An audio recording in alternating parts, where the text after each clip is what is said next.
So we're going to turn our attention to certain subsets you can attach to a ring homomorphism. And the first one that we're going to look at is the kernel of a ring homomorphism. The kernel should be familiar from linear algebra. It's the set of elements that are annihilated by phi. So that is the kernel of phi, denoted ker phi, is a set of ring elements such that phi of r gets sent to the 0 in S. So that's what it is. So well, first of all, it's a subset of one of these, which is a subset of, well, elements here are in R. So the kernel, let me just note here, ker phi is sort of a subset of R that is attached to phi. It comes, when you have a ring homomorphism, you get the kernel as well. Let's look at a couple examples of kernels. So examples. The examples of ring homomorphisms that we've looked at are they mostly don't have a kernel, but let's go in and look at them anyways. So one of the first examples that we saw was the identity map. So this was like, I think I called it A. It's identity from R to R. So the kernel of the identity map, I'm going to use the of notation, is a set of r's in R such that the identity of little r is 0. But what does the identity do to an element? It spits it back out. So it's the set of all r's in R that are 0. But there's only one additive identity. It's 0. So in this case, the kernel is 0. When the kernel is 0, we have a special name for this. We call the kernel trivial. So one might say in a sentence, the kernel of the identity map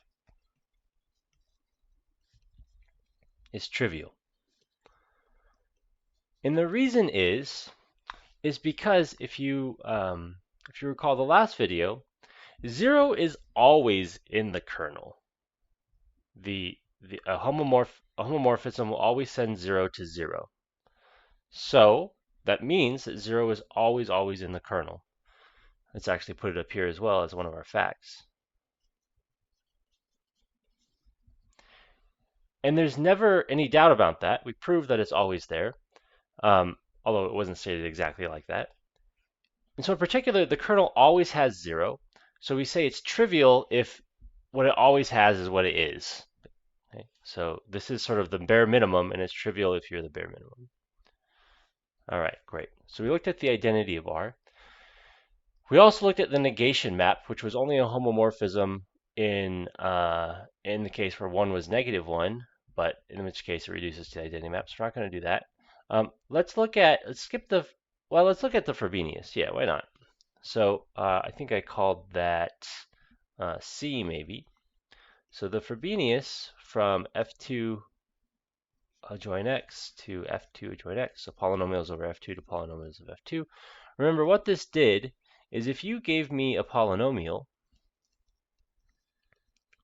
where the AIs are 0 or 1, because we're working in F2, it squared it. And the effect of squaring it was, well, when you square the coefficients, nothing happens. But when you square the variable, it like honestly squares it. So that was the effect of squaring in F2. Is just square each of the x's, the powers. Now, what is the kernel of the Frobenius? Well, let's use the of notation to indicate what we're doing. It's a set of all polynomials in the domain. The codomain and the domain happen to be the same thing, such that the Frobenius of p of x is 0. Now, if we look at what happens, what would have to happen to make this 0? Well, it would have to be that all of the coefficients are 0, right? That's the only way that this expression here, the output, is equal to 0, is if all the coefficients are 0. But if all the coefficients are 0, that's exactly saying that we're starting with 0. So in this case as well, the kernel of the Frobenius is only the 0 polynomial. So the kernel, if we were to write it in a sentence, of the Frobenius is trivial. There's only the one thing in it.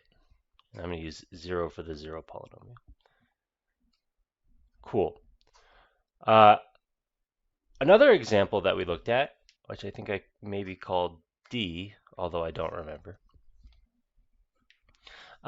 is the complex conjugation map. So remember, iota of a plus bi is, let's do a proper iota. A proper iota doesn't have the dot. What it does is it sends a plus bi to a minus bi. Okay, so let's look at the kernel of complex conjugation.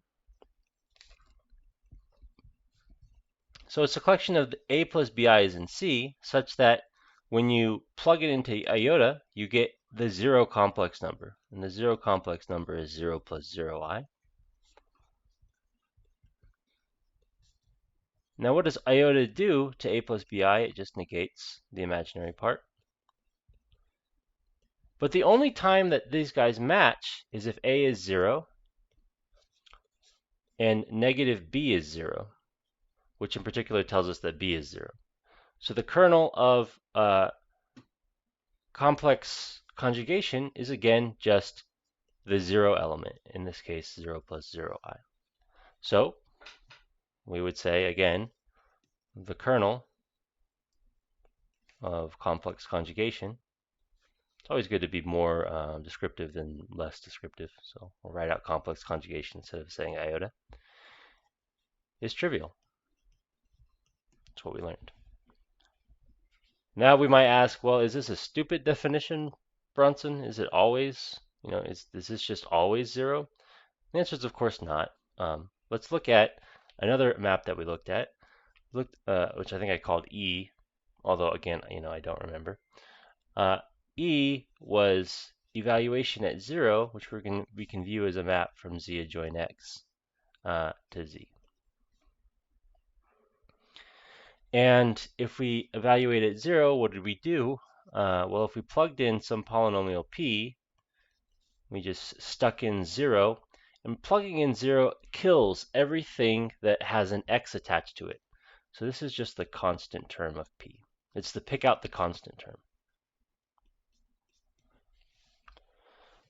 All right, let's work out now what the kernel of the evaluation at 0 map is. And it's a collection of all P's such that when you evaluate them at 0, you get 0.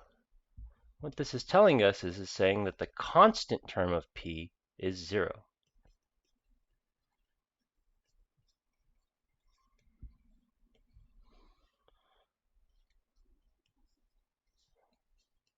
So it's a collection of all P's such that the constant term is 0. And in fact, that actually tells us what the P looks like. It just is a collection of all guys that has no constant term.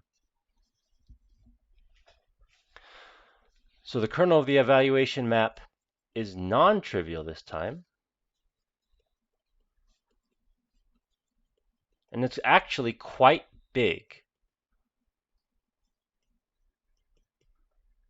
It's this set here. It's a collection of all polynomials without constant term. Now let me point out something before we start proving some stuff. The identity map was a monomorphism. That is, it was injective, and the kernel was 0. The Frobenius map was also a monomorphism. We went through great lengths to prove that. And so it was a monomorphism, so it's injective, and the kernel is 0. The kernel is trivial. Complex conjugation is also a monomorphism, and the kernel is 0. The evaluation map was not a monomorphism. It was only an epimorphism, and the kernel is non-zero. In fact, the kernel is quite large. And this is something that we're going to prove in the next video, that the kernel detects whether or not you're one-to-one.